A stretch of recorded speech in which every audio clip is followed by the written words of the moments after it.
That Thanksgiving night, my father lifted his glass and said he had a special gift for me, his voice echoing across the table like a formal announcement. I watched the candles tremble in their holders as everyone turned toward me, waiting for the next line of the performance. My mother smiled with the precision of someone used to hosting fundraisers, then slid an envelope across the linen cloth until it stopped in front of my plate. I looked at it without touching it and asked, as calmly as I could, what the occasion was. My father said it was time I learned how to stand on my own, that I'd been floating too long. His tone carried the kind of cheer people use when they're about to humiliate you but want credit for being kind.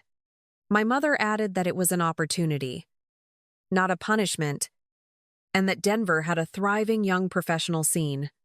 I caught Sophie's reflection in the wine glass across from me. Her phone tilted just enough for me to see the red recording light. I opened the envelope slowly, feeling the weight of every stare pressing against me. Inside was a one-way ticket to Denver for Monday and a check for $10,000. My mother said the amount with satisfaction, like she was unveiling a scholarship she'd personally funded. My father nodded, insisting it was generous, that it would set me up until I figured out what came next. I folded the check neatly and said, "Thank you."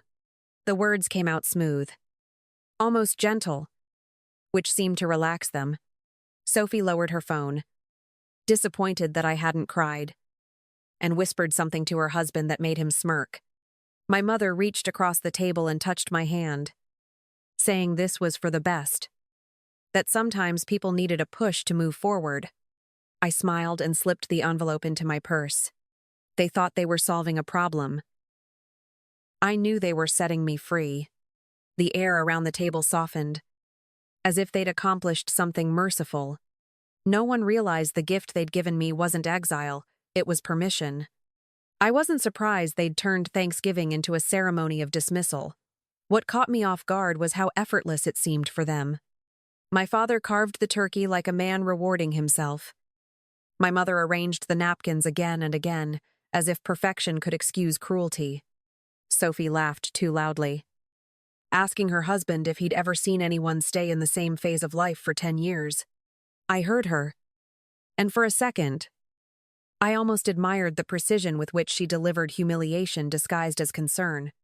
It had always been that way in our house. Her applause was automatic. Mine conditional, when Sophie got a B in economics. My parents threw her a dinner when I graduated top of my computer science class.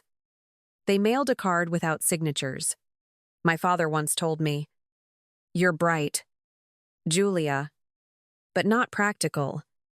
And my mother followed with, "Maybe she just needs a steady office job." They said it like advice, but I heard the verdict in every syllable. While they celebrated Sophie's new PR promotion, I'd been building a startup that used design to bridge patients and doctors, working nights as a freelance UX designer to pay rent. I didn't expect them to understand the algorithms behind empathy. I only wished they'd noticed I was trying. When I told my mother I was launching Health Pulse, she smiled the way people do when they're humoring a child. My father asked if there was real money in that app thing. And when I said yes, he laughed softly as if the word yes were a joke. That night, as the table chatter drifted toward vacation plans and mortgage rates, I felt the same distance I'd lived with my whole life. They didn't see me. They saw the shape of someone they wanted me to be. Sophie's phone buzzed, and she whispered, "Mom, I'm tagging you in a post-family dinner vibes." My mother preened, asking if the lighting made her look too pale. I looked down at my bag, where the USB containing the signed sale agreement rested quietly beside the untouched check. It was strange how invisible I'd become to people staring right at me. I left the table that night without announcing anything, my voice spent from years of quiet explanations no one heard. In the hallway, I called Ken, the attorney who'd handled the sale, and said softly, "Everything's finalized." "Right." He answered that the transfer was complete and the funds would clear within 10 business days. I could hear the smile in his voice when he added, You're officially a millionaire. Julia, I told him. Good. My family just bought me a plane ticket. They'll be thrilled to know it's round trip in a way they never intended. The next morning, I packed what I could fit into 2 suitcases and slipped the envelope into my coat pocket. I took one last look at the apartment I'd rented since college. The place that had held every draft. Every late-night mock-up. Every doubt I'd turned into code. On the drive out of Boston, the gray skyline blurred against the cold November light. And I realized I wasn't sad. Only lighter. My mother texted, "Have a safe flight. Sweetheart." And I replied, "I will." Knowing she believed those words ended our story. Denver greeted me with sun that didn't apologize for itself. I rented a small 1-bedroom downtown, signed a 6-month lease, and ordered takeout that tasted nothing like New England. When Ken called again to confirm the wire date, he asked if I planned to tell them soon. I said, "No. They already decided who I am. Let them live with it a little longer." He paused before saying, "That might be the most satisfying silence you'll ever keep." And we both knew he was right. That night, I unfolded the check my parents had given me and looked at the neat signature lines. $10,000 meant security to them. But to me it looked like an IOU for all the years they'd dismissed me. I placed it in the drawer beside the contract worth $9 million. Identical in size. Opposite in meaning. The contrast made me smile as I turned out the light. They'd paid me to disappear. I had simply taken the offer and upgraded the destination. 3 days after I landed in Denver, the notification appeared on my phone. Health Pulse acquired for $9 million by National Health Network. My name was in bold beneath the headline. A smiling headshot I'd taken for investor profiles now floating across the Boston Globe homepage. I read the first line twice before the calls started flooding in. My phone vibrating against the counter like it wanted to escape the noise. When I answered one, my mother's voice broke through. Too bright to be real. Saying, "Julia, why didn't you tell us? This is incredible." "Sweetheart," I said. It didn't come up. And she rushed to fill the silence with, "Your father's so proud." "We both are. We were just saying last night how you've always been determined." Her tone carried the same gloss she used when speaking to donors at charity dinners. My father's voice cut in next. Layered with authority. "We should talk about the financial implications. We know people who can help you manage the taxes." I told him, "It's already handled." And before he could reply, I hung up. Minutes later, Sophie texted Ethan had no right to use my picture. He'd done it to embarrass the family. I answered. He wrote about a company. Not a family dinner. She replied. Everyone's asking questions. This looks bad for us. I stared at the words and typed back. You mean for you? She called immediately. Her voice sharp, saying, You could have warned us. Julia. Mom's in shock. Dad's furious. And I'm the one cleaning up your mess. I told her. You can't clean what you recorded. And ended the call before she could breathe another word. By afternoon, there were interviews replaying my photo under scrolling captions about a young designer redefining healthcare access. Each ring of my phone felt like an echo of their disbelief traveling across state lines. Ken called later to check if I was holding up. And I told him I'd never been calmer. They finally see you, he said quietly. And I answered, No. They see a headline. I'm the same ghost, just with a price tag they can read. That night, Denver's streetlights flickered through my window. And for the first time, their light didn't feel borrowed. By the end of that week, my mother had turned Facebook into a press release. Her post began with Robert, and I couldn't be prouder of our daughter Julia. Followed by a collage of old photos she'd once refused to hang.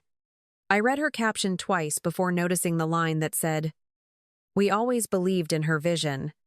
It felt like watching someone repaint a house that had already burned down. An hour later, Sophie messaged me, claiming she'd convinced Mom to post it because people needed to see unity. I answered, "People already saw enough." And she replied, "Don't be dramatic. The internet forgets fast." When I didn't respond, she sent another text. "You should like the post. It'll look better if you do." I typed back, "I don't manage family PR," and left it at that. By Monday, the internet had done what it always does, found the contradiction. Screenshots of Thanksgiving started circulating on Reddit, showing Sophie's video where my parents handed me the ticket and check. Someone wrote, "They kicked out a millionaire." And the story spread faster than any press statement could. My father called, his voice hoarse with panic, saying, "You have to tell people it was a misunderstanding. They're ruining our reputation." I said, "I didn't upload the clip." And he snapped, "You could have stopped it." I asked, "Like you stopped them when they laughed and the silence that followed was the longest we'd ever shared." That evening, Sophie called again, her tone trembling between anger and desperation. "You're destroying us," she said, and I could hear glasses clinking in the background, as if the world around her still refused to stop celebrating. I told her, "I'm not destroying anything that wasn't already cracked." She shouted, "You think you're better than us now," and I said, "I think I finally matched the story you told." Her breath caught. Then the line went dead. By nightfall, news outlets had picked up the viral thread, pairing my headshot with the clip of my family dismissing me. The comments read like a mirror they couldn't look away from. When Ken called to ask if I wanted to issue a statement, I told him, "No. Let the record speak. It finally has my voice in it." 2 months later, the invitation arrived from the organizers of Tech Women's Summit in Chicago, asking if I would give a keynote on designing empathy in health tech. I said yes before hesitation could find me, then called Ken to confirm the travel details. He said, "You'll be the youngest speaker on the main stage." And I answered, "Then they'll expect a story worth listening to." The night before the flight, he texted that 2 additional passes had been requested under my parents' names. And I replied, "Let them come. They've missed every show until now." When I arrived at the venue, the coordinator handed me my schedule and whispered that my talk had sold out. I thanked her and pretended not to see the 2 names printed on the guest list beneath mine. Backstage, Ken caught my arm and said quietly, "They're here. Yulia." Sitting in the 3rd row, I took a breath and told him, "Good. They'll finally hear what belief sounds like." He nodded once, the way people do when they understand that silence is over. The auditorium lights dimmed, and I walked onto the stage that still smelled of fresh paint and expectation. My opening line carried through the hall. For years, I designed interfaces no one wanted to see, much like the person who built them. A few people laughed softly, unsure if they were allowed to. I kept going, explaining how connection required friction, how empathy could be engineered when people stopped looking away. When I glanced up, I saw my father's rigid shoulders and my mother's clasped hands, both afraid the crowd might recognize them. Halfway through, someone asked what inspired Health Pulse, and I said, "Rejection. It teaches precision." The room went still, the kind of stillness that asks for more. I described how isolation creates clarity, how failure in one language can translate to fluency in another. The applause began before I finished the last line. Sometimes the only way to be seen is to build something too bright to ignore. When I stepped off the stage, Ken whispered, "You got them." I looked toward the back where my parents waited and said, "Not yet. But they're finally in the right audience." When I stepped into the hallway after the talk, they were waiting near the exit sign. both standing too straight, as if posture could disguise guilt. My father spoke first, his voice low but heavy, saying, "Julia, we need to talk. People are saying things about us that aren't true." I told him. "They're only repeating what you filmed." He frowned, insisting, "You're twisting everything. That video doesn't show context." I said, "It shows intent. You made sure of that." My mother reached for my arm, her tone slipping into practiced softness. "Sweetheart, this has gone far enough. We never wanted to hurt you. It just got out of hand." I pulled back slightly and asked, "Which part got out of hand?" "The check or the applause after you handed it over," she whispered. "Please, don't make this public. You've proven your point. You're successful. Let us have some peace." I answered. Peace was all I ever wanted. You just couldn't stand the quiet. My father's jaw tightened, and he said, "You can't erase us. We raised you, fed you, gave you everything we could." I looked at him and replied, "You gave me conditions, not support. You called it love when it looked more like control." He barked, "That's ungrateful. Without us, you wouldn't have gotten here." I met his stare and said, "Without you, I wouldn't have had to." The silence that followed was almost kind. It left no room for defense. Sophie appeared then, her face pale and brittle. "You've ruined everything," she said, her voice trembling between anger and exhaustion. "You think this makes you powerful, but everyone hates you now." I told her, "You mean everyone who used to like the version of me you edited?" She hissed. "You're still the same jealous sister who wanted attention." I said, "If attention means owning my story, then yes, I finally got it." My mother's eyes filled with tears as she murmured, "We just want our family back." I shook my head slowly. "You can rebuild one. Just don't use my foundation again." My father tried once more. "Softer now. Julia, you'll regret this. Family is all you have when the noise fades." I said, "Then maybe I was meant for silence." I turned away before the next plea could reach me, their voices collapsing behind me like a door closing on an echo. For the first time, I didn't need to look back to know they were finally seeing me. Back in Denver, the snow had started to melt, leaving thin streaks of light along the window frame. My apartment felt larger than before, as if space itself had expanded to make room for quiet. I spent mornings answering emails from journalists and deleting invitations to panels I didn't want, letting the noise settle into background static.